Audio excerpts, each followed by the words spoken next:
tudduse weekend gye abaddemu bingi. Olutalo wakati w'eggwanga erya Iran n'abalabe be buli kaseera lweyongeramu ebbugumu, lweyongeramu ebitiisa n'ebikanga.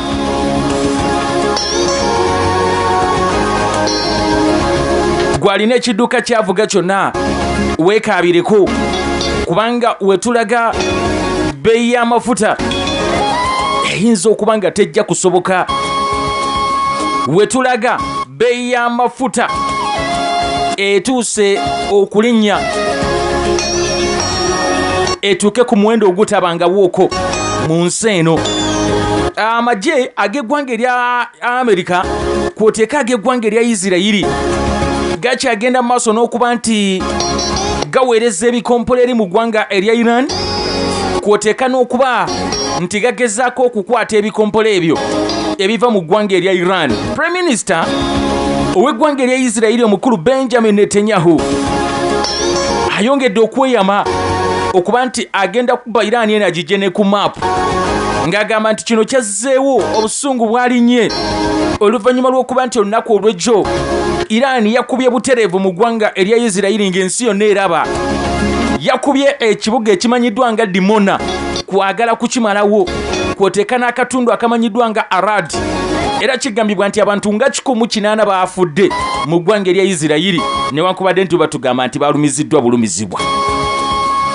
Isirayiri yeetugamba nti bano abantu balumiziddwa bulumizibwa, naye nga reports ez'omunda zigamba nti abantu bano bateekwa okuba battiddwa.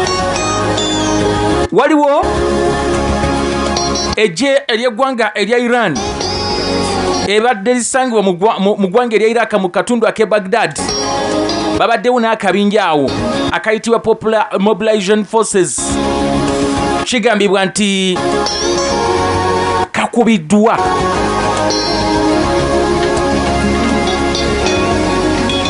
Akabinja kano kakubiddwa nga kino nno kivudde ku kuba nti okulirana airport mu kibuga Baghdad bakizudde, abasajja aba Iran bakizudde nti wabaddewo Abamerika ne bakubawo. Bakizudde nti wabaddewo Abamerika ne bakubawo. Olunaku olwaliro mu kibuga New York wakedde kubeerayo kwekalakaasa. Abantu ba bulijjo mu ggwanga lya Amerika bawanise ebipande okuli ebigambo nga most corrupt ever, nga kuliko ekifaananyi kya Donald Trump. Ebipande ebirala kuliko ebigambo ng'ebigamba nti Trump's war are illegal, Trump is a murderer,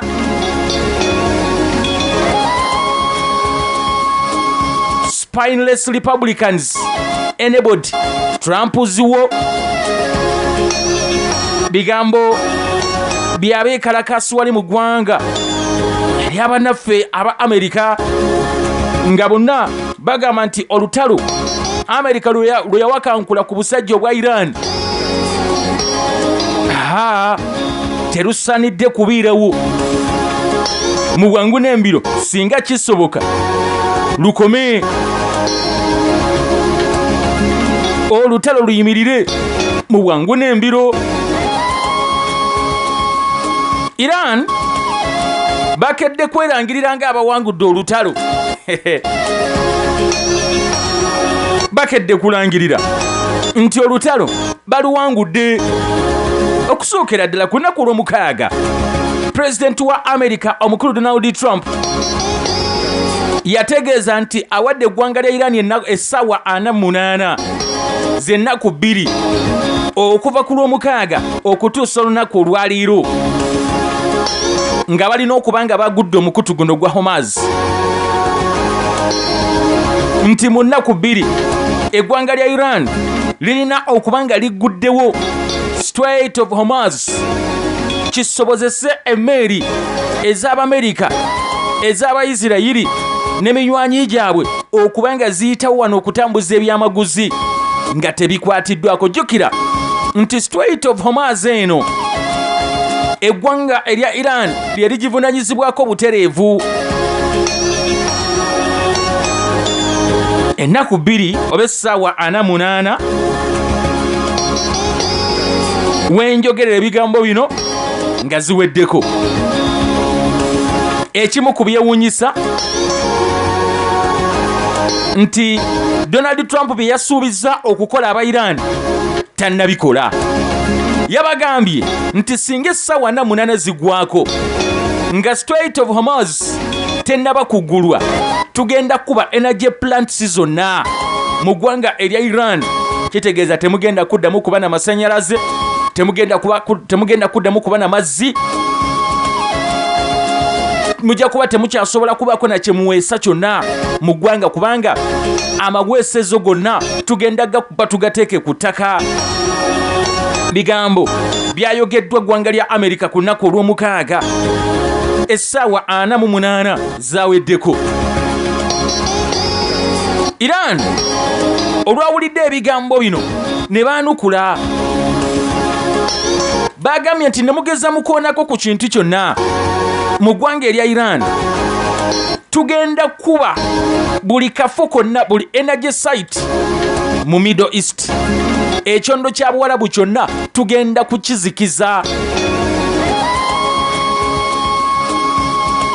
Middle East tegenda kuddamu kuba na masanyalaze, tebagenda kuddamu kuba na mazzi mayonjo,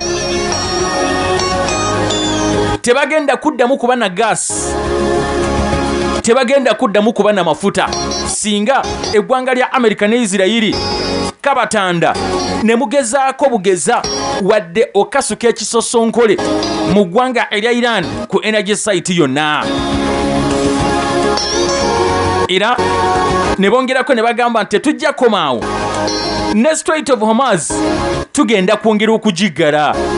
Just mwe mugezeeko bugeza, mubeeko okwo ne kyemukoonako.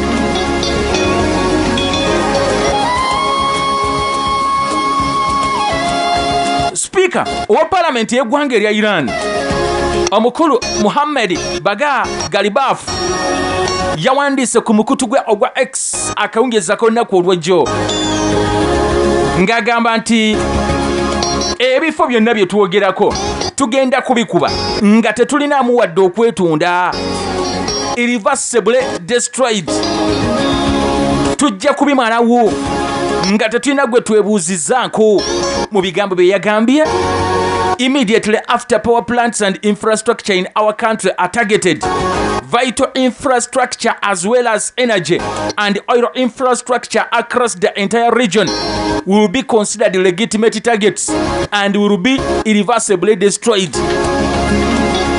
Omukulu Galibaf, Speaker owa Parliament y'eggwanga erya Iran, bye bigambo byatadde ku mukutu ogwa Twitter GTX akawungezako nnaku olw'ejjo nti nga mwakakuba ebifo eby'omugaso mu ggwanga lyaffe, mukubye Kiyira, mukubye Karuma, mubitadde ku ttaka, tetujja kulonzalonza, tetujja kubennaanya, naffe tujja kulumba amawanga gonna agali mu Middle East tugakube. Amasundiro amabiro g'amafuta gonna amasanyalaze tugateeke wansi, amaterekero g'amafuta tugakube, amazzi gye gakenenulwa wonna tukubewo nga tetwejjusa namu n'akatono. Era bw'atyo n'agamba nti ebifo bino bigenda kufukirawo legitimate targets. Bye bifo saa zino bye balowoozaako okuba nti bakuba, bagenda kubikuba nga baanukula ebyo byonna Amerika ne Iran ne Isirayiri bye banaba bakoze. Era ne babategeeza nti mweteeketeeke bbeeyi y'amafuta okuba nti egenda kulinnya okumalya ddala akaseera. Nkugambye nti ku nnaku olw'omukaaga Donald Trump yagamba nti abawadde essaawa 48 zokka okuba nti Strait of Hormuz bagigudde.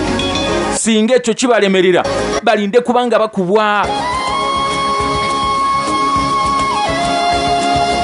Bo bagamba nti Strait of Hormuz nzigule, amawanga gonna gasobola okugikozesa naye Amerika n'eminywanyi gyabwe tebakkirizibwawo ne kakutanda butanzi ne woba ng'oyambadde jazze eya Amerika kikukubya ne woba nga andaweya gy'olina wano mu kakoba waliwo akakwate ku ggwanga lya Amerika kikukubya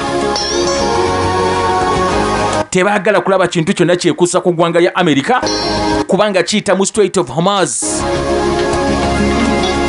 tebaagala ekyo kyonna ekikwata ku ggwanga lya Amerika gwekola nsonga emu kiyiseewo ojja kuwulira jjukira nti bukyanga Strait of Hormuz eneggalwa bbeeyi y'amafuta naddala mu kyondo kya Buwalabu yalinnye okutuuka ku muwendo ogwa $1,000 okufuna ekidomola ky'amafuta mu ggwanga lya Saudi, Iraq, eggwanga erya Bahrain, Kuwait, Qatar, United Arab Emirates yonna amafuta gaali nnyo okukamala naye nga kyonna kiva ku ggwanga ery'abannaffe bano aba Amerika ne Isirairi okuba nti balumba Iran ne bagamba nti ono temukkiriza okuba nga muyitawo. President ow'eggwanga erya Iran omukulu Masoud Pezeshkian era naye akawungeeza k'olunaku olw'ejjo yazzeemu ebigambo bye bimu yagambye nti the waterway is open to all except those who violate our soil.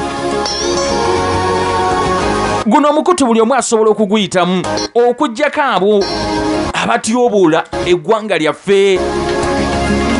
Era yayongeddeko n'agamba nti the illusion of erasing Iran from the map shows desperation against the will of history-making nation. Threats and terror only strengthen our unity. Ekirowoozo eky'okukuba eggwanga lya Iran oligyewo kamu ku bubonero obulaga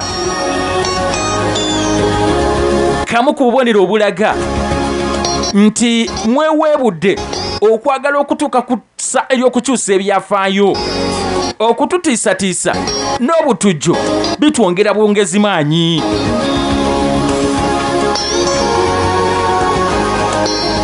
Nti buli omugezaako okubanga mutiisatiisa eggwanga lya Iran n'okwagala okulikoleko ebikolwa eby'obutujju mulyongera bwongezi maanyi. Minisita ow'ensonga zaabweru mu ggwanga erya Iran omukulu Abbas Araghchi era ayongedde ekigambo kye kimu ekyo yayogedde no makya gano yagambye nti the waterway is not closed. Era n'ayongerako n'agamba nti ebizibu byonna ebiriwo mulina kunenya ggwanga lya Amerika na ggwanga lya Isirairi be baleese ebizibu ebyo, ffe tetulina buzibu na muntu yenna. Awandiise ku mukutu gw'amakya g'olunaku olwaleero n'agamba nti ships hesitate because insurers fear the war of choice you initiated, not Iran. No insurer and no Iranian will be swayed by more threats. Nti munange amaato emmeeri zitya okuyita mu kitundu kino olw'ensonga nti batya okukosebwa olutalo mwe bennyini lwe mwetandikira so si ffe. Nekye mulina okumanya nti temulina gwe mujja kutiisatiisa. Mumanye kimu nti temulina gwe mujja kutiisatiisa. Bigambo byogerwa minisita w'ensonga ez'abweru mu ggwanga erya Iran omukulu Abbas Araghchi ng'alaga abasajja Amerika nti temulina kye mutugamba. Essaawa 48 Donald Trump ze yabawadde okuba nti baggulawo Strait of Hormuz ziweddeko ekyali nzigale, tebakkiriza lyato lyonna, tebakkiriza mmeeri yonna eriko kakwata eggwanga lya Amerika, Isirairi n'eminywanyi gyabwe kubanga liyitawo wano. Tutambula paka ssaawa zijja kubeera 6 ez'omutuntu. program jangu tufefete ku 103.5 Apex FM ekikompola ekyemboozi n'emiziki. Awa message ojja kugiyisa ku 0787 35 13 butereevu. Obaka bujja kubanga buntu agamba teklova kita webalidde ddala okubanga otambula naffe mu bitundu ebyeyiga ngaawo ekyokola kya ttendo. Nkugambye minisita w'ensonga za wabweru, pulezidenti ate kwoteeka ne supreme leader wali mu ggwanga ery'abannaffe aba Iran bonna bava mu bigambo bya bukambwe balaga nti eggwanga lya Amerika sigeegamu kugabakanga, tebasobola dde okubakangatiisa. Already akabinja ka Iran Islamic Revolutionary Guard Corps IRGC balabuddeko nti singa okutiisatiisa kweyongera ate omukutu guno bagenda guggalira ddala. Bagamba nti omukutu basobola okuguggalira ddala obutaddamu kukkiriza kintu kyonna oba omuntu yenna okuba nti agukozesa kubanga gwabwe. Omukutu gwabwe already ebikompola bivuga mu ggwanga erya Jordan, mu ggwanga erya Iraq n'amawanga amalala agasangibwa mu kyondo kya Buwarabu wano. Abayiraani bagamba nti ffe tukuba nfo zirimu bintu by'Abamerika, oba abalimu abalala bafa be bamanyi, naye ffe tutagetinga assets z'abasajja Abamerika. Waliwo essimu gye naguddeko yabadde yakyamamu, yabaddemu amannya gano wammanga. Omukulu gwe bayita Hakan Fidan, omukulu gwe bayita Badil Abdulalte, omukulu gwe bayita Kajja Kalas, Nabas Aragchi. Essimu eno teyabadde ya bulijjo. Kanzije bw'osubwa ekiddako wandisubwa eggulu, tosagasagana bingi bye tukomawo nabyo. Program jangu tufefete ku 103.5 Apex FM ekikompola ekyemboozi n'emiziki. Tutambula bwe tutyo Monday paka Friday saawa zibeera nnyo paka 6 ez'omutuntu. Nze mufefesi Oporia Matia okuba nti ensonga ate munnange zonna nzikuwa. Prime Minister ow'eggwanga lya Isirayiri yakowodde amawanga gonna abagamba nti mwenna muveeyo mujje mutuyambeko obusajja butufukidde akayinja mu ngato. Jjukira nti wiiki emu emabega twalabako ko pulezidenti w'eggwanga lya Amerika omukulu Donald Trump naye ng'ayita amawanga gajje gabeegatteko mu kulwanyisa eggwanga lya Iraani. Kitegeeza nti olutalo we baali balubaze muganda wange si we luli, engeri gye baali basuubira okuluwangulamu byakyuka dda. Bw'atyo omukulu Benjamin Netanyahu akawungeezako nnaku olw'ejjo bwe yabadde akyaddeko wali mu kibuga Arad nga kyakakubibwa. Ekibuga Arad kyabadde kyakakubibwa abasajja bano aba Iran. N'avaayo n'agamba nti ke kaseera amawanga gonna okubanga gasitukiramu gajje gayambe ku ggwanga lya Isirayiri, kubanga webituuse abantu ba Iran bakuba abantu ba bulijjo eri mu Isirayiri, naye nga byogera bwe bityo nga bakatta abantu ba bulijjo abasoba mu 1500 wali mu ggwanga erya Iran. Abantu ba bulijjo abakattibwa mu ggwanga erya Iran basoba mu 1500. Kakati nagambye nti kiteeberezebwa nti ekibuga ekya Dimona kwoteeka Arad abantu nga 180 be baafiridde mu bulumbaganyi eggwanga erya Iran bwe baakoze zisoba mu missiles 300 ezakasukiddwa. Abantu basoba mu 180 abakubiddwa. Kati Netanyahu yakavayo kugamba nti Irani ekuba mu lubuto tebyabaddemu, naye nga yakubye edda mu mbuto okwagala okuzimalawo. Kigambibwa nti ambassador ow'eggwanga erya Turkey mu United Nations okwo nno kwoteeka minisita ow'ensonga za wabweru ow'eggwanga erya Turkey omukulu Hakan Fidan yakubiddeko okwo minisita ow'ensonga za wabweru mu ggwanga erya Iran omukulu Abbas Araghchi essimu babadde bakamaliza okwogera bwe bati n'akubira minisita wa Egypt ow'ensonga za wabweru Badil Abdarati ne boogerera ddala okumala akaseera akawerako era olwavudde bw'ati ku ssimu n'akubira avunaanyizibwa ku nsonga za weeru wa Bulaaya wali mu kago gwa Bulaaya European Union Foreign Policy Chief omukulu Kaja Kallas kigambibwa nti teyakomyawo n'abaako okwo n'abamu mu ggwanga lya Amerika era still bwe yayogedde nabo nga bonna ensonga gye boogerako yakulaba nti olutalo luno luyimirira. Ensonga yabaddeemu yakulaba nti olutalo luyimirira kubanga lweyongeredde ddala okubanga luleeta ebizibu. Ensonga z'ebyenfuna zeeyongeredde ddala okubanga ziddobonkana mu kyondo kya Buwarabu lwa nsonga za lutalo. Sigamba David Lutalo, ngamba luno olwa Iran n'eggwanga lya Amerika. Already ekitongole ekya International Energy Agency kino nga kyekivunaanyizibwa ku mafuta mu nsi yonna akikulira omukulu gwe bayita Fatih Biro abadde mu ggwanga lya Australia amakya g'olunaku olwaleero wali mu kibuga Canberra n'ayogerako eri ensi press conference agikubye amakya g'olunaku olwaleero n'abagamba nti tuli mu mbeera gye tukyaludde okulaba okuva mu myaka gy'ensanvu.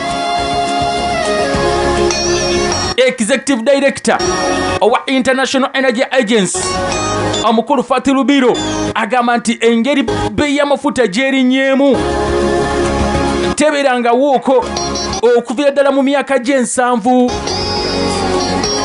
Agamba nti this crisis as things stand is now two oil crisis and one gas crash put all together. Jukira nti liquefied gas takyatambula mu ggwanga erya Qatar baggalawo ekyuma ekikola ku liquefied gas oluvannyuma lw'okuba nti abasajja aba Iran baali bakikubye kyekimu ne mu ggwanga erya Bahrain already entambula y'amafuta yasaze. Entambula y'amafuta nayo yasaze. Energy facilities ezisoba mu 40 mu kyondo kya Buwarabu ze zaakakosebwa olutalo luno bukyanga lutandika. Kitegeeza nti embeera buli kaseera eyongera kubanga etabuka. Ensonga y'amasannyalaze ate kati yeddibwako oluvannyuma lw'okuba nti eggwanga erya Amerika baasuubiza okuba nti bagenda kuba buli energy plant wali mu ggwanga erya Iran nayo nebagamba nti mukikole kasa mukikola bwe muti ekyondo kya Buwarabu kyewala amasannyalaze. Balina statement gye bawandiisa amakya g'olunaku olwaleero ng'egamba nti say bye bye to electricity. Statement eno efulumye wali mu ggwanga erya Iran nga bagisindikidde mawanga aga Buwarabu. Babagambye nti amasannyalaze mugasiibule. Say bye bye to electricity. Dr. Kyanvuma akutegeeza muganda wange atawanyiziwa endwadde ez'enjawulo obusannyalala, olina kirwadde kya pressure, kirwadde kya sukaali, olina buzibu ku maaso, olina mwana afuuyisa musaayi, kirwadde kya nsimbu, dduka bunnambiro ogenda ku ddwaliro lye wali ebuwenga ku luguudo dda kanisa ya St. Luke osobola okuba ng'okwatagana ne Dr. Kyanvuma akujjanjabe. Akugamba nti tatembe yaddagala nedda ku ddwaliro olina okumusanga ali buwenga awo ku luguudo dda kanisa ya St. Luke ate Kamuli ali awo eddwaliro liri awo ku stage y'e Budumbula. kasotoka woti ku stage era ojja kulengera ekipande genda ku ddwaliro erya Dokita Kyanvuma obiire ng'ojjanjabwa. Osobola okumukubirako ng'oyita ku 0753 29 80 13 0753 29 80 13 oba 0783 29 80 13 0783 29 80 13 buterevu. Ojja kuba okwatagana ne Dokita Kyanvuma era ajja kuba akujjanjaba, ajja kuba akolako, ojja kuba oteerera ddala bulungi, togenda kubanga woddamu ate muganda wange kubanga weenenya. Abasajja bagambye say bye bye to ereke twiste, abange tebabanga bagenda kubakiira. Wetugendedde okumulamu nga nkutegeeza ku basajja aba Iran ebigambo ebibafubutukamu, ebigambo ebibavuddemu amakya gonna ku lwaliiro. Bo batugambye nti olutalo beeraba nga baluwangudde. Balinze kimu kulangirira mu butongole, kuyisa birango ku maradios n'ama TV nti abange olutalo lwawedde dda, nti era tugenda na kutegekayo kaakabaga ak'okujaganya nga bwe twakubye Isirayiri ne Irani, nti tugenda kubeera wanti tugende wali ku kisaawe kya Nalumansi ekyerima. Bidongo bya bwereere Chairman Ronald Odeka abireese, tusiiba tujaganya, twakubye embwa za Amerika. Nagamba nti propaganda byeimu ku bintu ebisingira ddala okukola mu lutalo. Olina okuba ng'ekigambo okyesiga, kubanga buli ludda oba buli luuyi luleeta ebigambo ebyo ebinafuya omulabe. Nkujjukizaako nti eggwanga lya Iran baatuwaako ku kiboozi nti basse Prime Minister wa Isirayiri, ne Isirayiri nayo neetuwa ekiboozi nti basse Mojtaba Khamenei, Supreme Leader aliko mu kaseera kano mu ggwanga erya Iran. Kyetaagisa buli omu okubanga ajjayo obujulizi okulaga nti omukulembeze waali mulamu. Kakati mu lutalo lw'ebigambo bino, oluvannyuma lw'okuba nti olunaku olw'ejjo obusajja bwakubye mu ggwanga lya Isirayiri munda ne watabeerawo defense system yonna ebulemesa, bugamba nti bwakizudde. Abasajja aba Iran bagamba nti bakizudde, nti kakati Isirayiri eno Mukama yakuuma, tebakyalina zi defense system. Mizairo ogisindika oba ogiweereza neetuukira ddala, mbubu n'okukuba babadde bagezesa bugezesa. Balabidde awo nga wokuba okubira ddala. Sebo okusinziira ku komanda gwe bayita Muhammad Bagal Galibaavu, nagambye nti ono mwogezi wa Parliament, ate nga era nga tannaba kufuuka mwogezi wa Parliament oba nga tannafuuka Speaker wa Parliament, yasooka n'aduumirako eggye lino erya Islamic Revolutionary Guard Corps. Kitegeeza nti okubeera ng'akubiriza Parliament tekimuggyako kuba nti mukugu mu nsonga za ntalo. Mu bigambo byagambye, we are at a new stage of a battle. Israel's skies are defenseless. Kakati olutalo tulutadde ku ssuula mpya, eno stooko mpya. Twakizudde nti Israeli tekyalina kakuuma bulamu. Ogikuba butereevu. Avunaanyizibwa ku byokulwanyisa by'omu bbanga eby'abasajja aba Iran, omukulu Majid Mousavi, mu bigambo bye agamba nti kye bakoze kwabadde kugezesa okulaba obanga ddala kituufu basobola okuba Isirayiri eno nga bwe baba baagadde. Ekyewuunyisa nti bo mu kusaaga ate Isirayiri yakoseddwa nnyo. Nkugambye nti ekitone nnyo bassa abantu nga 180 mu kibuga Dimona n'ekibuga Arad wali mu ggwanga lya Isirayiri. Era abawagizi b'obukulembeze mu ggwanga erya Iran mu kibuga Tehran newankubadde nti ebikompola binyuuka bali ku nguudo bajaguza bagamba nti pinpoint precision Saidi Majid hit dinoma again. Kyokulwanyisa kyaffe kye tusinga okwesiga ekya Saidi Majid kikubye dinoma neera nti kadinoma kebeewanyisa tukakubye kali ku ttaka. Era bw'atyo akulira poliisi mu ggwanga erya Iran omukulu Ahmed Reza Radan agamba nti twawuliddeko nti mwagala kunzita, mwagala kutta Mausavi, mwagala kutta Galibaafu ne munaabatta mutya, munaatutta mutya nga mugwawo. Ekigambo Al Akbar bemu ku bisinga okuwulirwa mu kaseera kano. Obutambi bw'endabakooko wano obuli ku mikutu egy'enjawulo wali mu ggwanga erya Iran. Abasajja so bali mu kujaganya. Sebo baweereza n'omukago gwa Bulaaya obubaka nti nammwe Trump waba abasumbuweeyo mutuyite ffe tulina eddagala lye. Omukulu agambye nti Trump first threatened the European Union, then begged. Today he has said he will come and take Greenland if the Europeans don't come. I want to tell the European Union that if they can't hold on to Greenland, then send a request and we will come and preserve it. Bigambo sebo y'abasajja ba Iran bakuba bulati.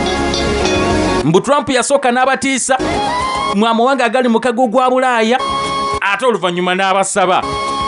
Kati leero yavuddeyo yagambye nti singa temujja kumuyambako mu lutalo lw'okutulwanyisa agenda wamba akawanga ka Greenland akatwale.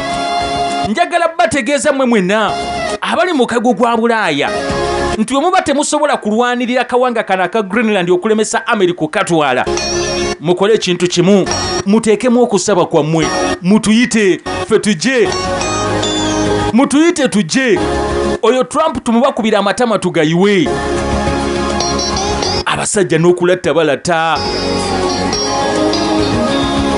Reza Talei Nick ono nga ye mwogezi wa minisitule y'ebyokwerinda mu ggwanga erya Iran agamba nti tugenda kuba omulabe paka ng'akkiriza awanike, tujja kumukuba paka ng'akkiriza awanike. Kakati statements zitandise okutambula mu ggwanga erya Iran.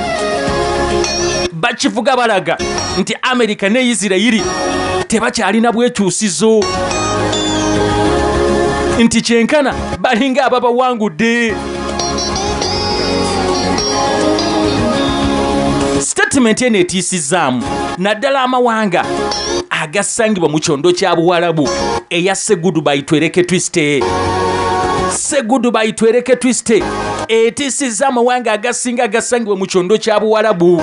Nkugambye nti statement eno yavudde ku bigambo Donald Trump bye yayogera ku lunaku olw'omukaaga ng'agamba bannansi ab'eggwanga erya Iran nti agenda kuba power plants zonna ezisangibwa mu Iran. Kitegeeza nti tebagenda kuddamu kuba na mafuta, tebagenda kuddamu kuba na mazzi, tebagenda kuddamu kuba na masannyalaze, kubanga amabibiro gonna agenda gakuba mu ssaawa 48 singa omukutu ogwa Hormuz abasajja aba Iran baba tebagugudde. Abakulu bamuzzeemu n'omugamba nti kikole bambi tuyambe buyambi gakube lwogenda okakasa nti tuli bakambwe. Sebo batadde ku mikutu gyabwe map ey'ekyondo kya Buwalabu nga bakulaga Saudi Arabia weri munda ne kungulu, bakulaga eggwanga erya United Arab Emirates n'amabibiro gonna we gali, eggwanga erya Qatar, eggwanga erya Kuwait, Bahrain, gonna bagalaze we bati ne bagaa nti kakati wano kaluma, wano wali ku Kiyira, nti wano wa ebifo byonna bye balina okukuba babiraze ku maapu gye bawanise olunaku olwaliro ku mikutu egy'enjawulo wali mu ggwanga erya Iran. Ku maapu ne bateekako ekigambo waggulu nti say goodbye to Ereke Twiste. Amasannyalaze mugasiibule. Ate temutunenya. Mwe mwesembereza ekibambulira. Kaakati katubakubira ekibambulira kyammwe nammwe tubakubiremu.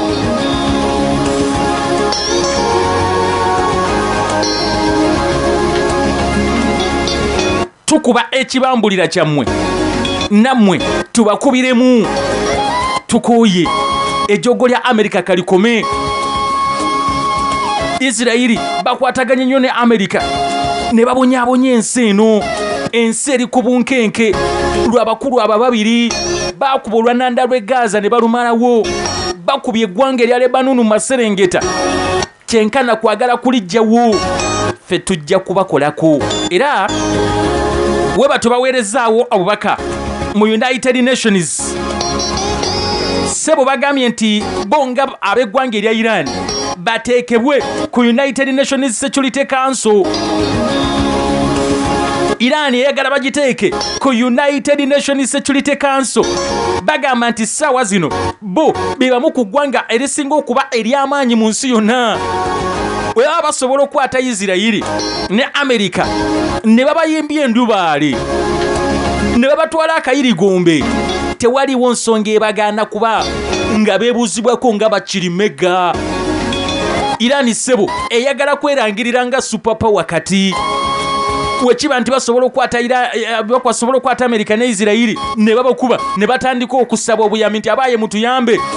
Woba olinayo akambe kaleeta, ow'ejjambiya leeta, ow'akayuuya leeta tulumbe Iraani eno. Kitegeeza nti biba superpower. Amerika temukyali. Anaye akadde kadduka. Piteko kwa mu bubaka. Buli asindise message nkwebaza. Bwana Muwando Fred okuva Buduuda agamba nti ku lwaki Iraani tetta abantu mu Amerika ne Isirayiri. Sebo jo mu kire kikesezo olunaku olwaleero basse 18 mu ggwanga lya Isirayiri muka. Kati eri mu Amerika kiyinzika okuba ekizibu okubayo olw'ensonga nti Amerika eri wala. Kati bo kye baakola kwe kuba nti bakuba enfo za Amerika ezisangibwa mu kyondo kya Buwalabu wano. Era Amerika efiirwa abantu abawererako ddala.